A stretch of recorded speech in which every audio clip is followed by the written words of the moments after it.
Hello, and thank you for joining me. This is Ramon Magellan, and today I'll be walking you through my data story focused on preparing for influenza season through strategic medical staffing.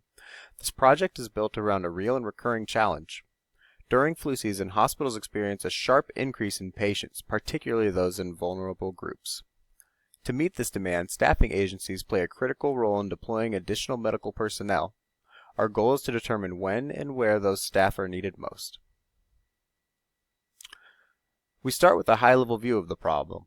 A tree graph of yearly influenza-related deaths shows the scale and fluctuation of the impact over time. As we break down the death count by age group, we start to see death counts trend higher as age increases.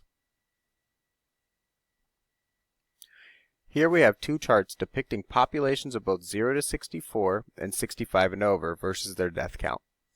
Even though the 0 to 64 population is much larger, the deaths are significantly higher among those 64 and older, revealing a clear risk gap that must be considered in staffing decisions. From here, we turn our attention to geographical insights. A heat map shows a concentration of influenza deaths in the Mid-Atlantic region. The bar graph reveals California, New York, and Texas consistently reporting the highest of death counts. These insights help us understand both who is most vulnerable and where we need to focus our attention. Based on the data, we draw three main conclusions. Older populations are at significantly greater risk, certain states consistently face higher death tolls, and these patterns are stable enough to allow for proactive planning. So what do we recommend? First, prioritizing staff in high-impact areas like California, New York, and the Mid-Atlantic.